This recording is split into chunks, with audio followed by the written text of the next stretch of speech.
गुरुर्ब्रह्मा गुरुर्विष्णू गुरुर्देवो महेश्वरः गुरु साक्षात परब्रह्म तस्मै श्री गुरवे नमः. गुरुचरित्र हा ग्रंथ अत्यंत लोकप्रिय असून दत्त संप्रदायिकांनी त्याला वेदाची मान्यता दिलेली आहे. या ग्रंथाचे 52 अध्याय असून ओवी संख्या 7491 इतकी आहे. काही ग्रंथात 53 अध्याय आहेत व त्यांची विभागणी ज्ञानकांड, कर्मकांड आणि भक्तिकांड अशी केली आहे. दत्तावतार श्री नृसिंह सरस्वती यांच्या प्रेरणेनेच गुरुचरित्र लिहिले गेले. या ग्रंथाचे पारायण केल्याने एखाद्या गंभीर संकटातून बाहेर पडण्याचा मार्ग सापडतो अशी मान्यता आहे. या ग्रंथाच्या वाचनाने कुठल्याही प्रकारचे आधी, व्याधी, आजार ह्याच्या वाचनाने नष्ट होते. याने मनुष्य दुःखमुक्त होतो. घरामध्ये गुरुचरित्र वाचनाने नकारात्मक वातावरण नाहीसं होतं आणि आनंद, चैतन्य व प्रसन्नता निर्माण होते. पितृदोष व वास्तुदोष यावरती उपाय म्हणून गुरुचरित्र पारायण केल्यास प्रभावी अनुभव येतात. विशिष्ट समस्यांवर जसे लग्न, शिक्षण, करिअर, आरोग्य यामध्ये येत असणाऱ्या अडचणींवर गुरुचरित्र वाचन केल्यास सकारात्मक अनुभव येतो. आपल्या कुंडलीतील ग्रह, नक्षत्रे, पितृदोष, प्रारब्ध दोष यावर गुरुचरित्र एक रामबाण उपाय असल्याचे जाणकार सांगतात. श्री गुरुचरित्रातील प्रत्येक अध्यायातील फलश्रुती पुढील प्रमाणे आहे. जर आपण अजूनपर्यंत आमचे चॅनल सबस्क्राईब केले नसेल तर कृपया सबस्क्राईब करा व आम्हाला सहकार्य करा. धन्यवाद. तर आता आपण पुढे पाहणार आहोत की कोणता अध्याय वाचल्याने किंवा श्रवण केल्याने कोणता फायदा होतो. अध्याय पहिला. हा वाचल्याने किंवा ऐकल्याने नित्य गुरुचिंतनाने संपूर्ण जीवन मंगलमय होते. अध्याय दुसरा. कलिबाधा व सर्व रोगबाधा नाहीशी होतात. अध्याय तिसरा. गुरुकोपाचे शमन होते व व्रताची पूर्तता होते. अध्याय चौथा. स्त्री छलनाचा दोष जातो व स्वहिताचे रक्षण होते. अध्याय पाचवा. शारीरिक व्यंगे नष्ट होतात, ज्ञानाची प्राप्ती होते. अध्याय सहावा. दैवी कोप दूर होतो व विद्या प्राप्ती होते. अध्याय सातवा. पंचमहापापादी सर्व पातके नाहीशी होतात. अध्याय आठवा. बुद्धिमांद्य नाहीशी होतात, विवाह कार्य सुलभ होते. 9वा अध्याय. सर्व शुभ कामना गुरुकृपेने पूर्ण होतात. अध्याय 10वा. नवस फळाला येतात, चोरीचा आळ दूर होतो. अध्याय 11वा. वाचन दोष तसेच वेळ नाहीसे होते. अध्याय 12वा. संकटे, दैन्य, दारिद्र्य यांचे निवारण होते. अध्याय 13वा.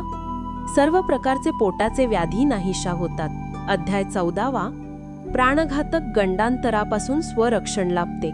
अडचणीपासून मुक्त होण्यासाठीही हा अध्याय वाचतात. अध्याय 15वा. तीर्थयात्रेत सफलता प्राप्त होते. अध्याय 16वा. आदरणीयाची निंदा, अपमान केल्याचा दोष दूर होतो. अध्याय 17वा.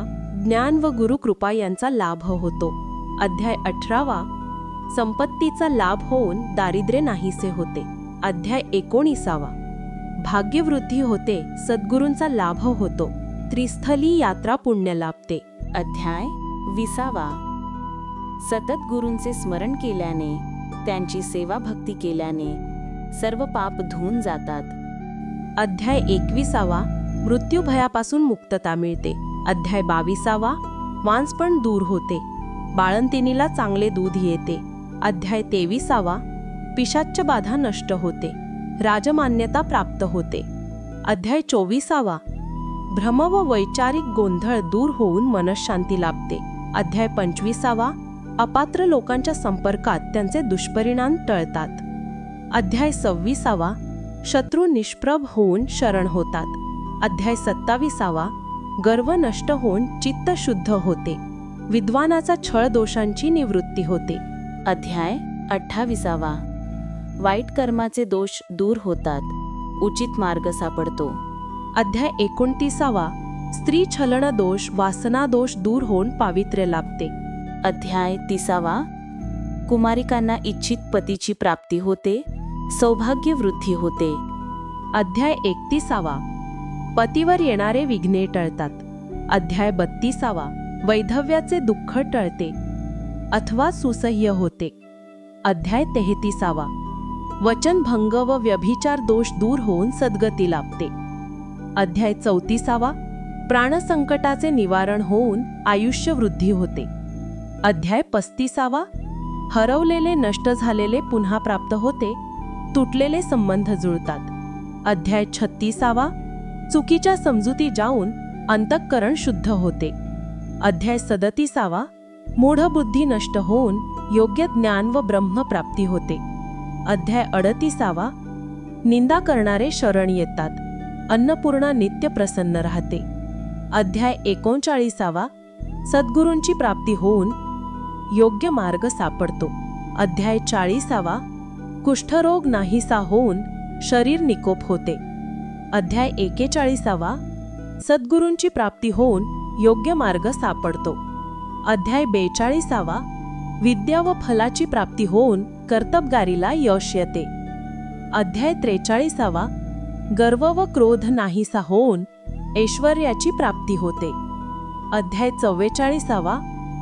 मनातील भ्रम दूर होऊन योग्य मार्ग लाभतो.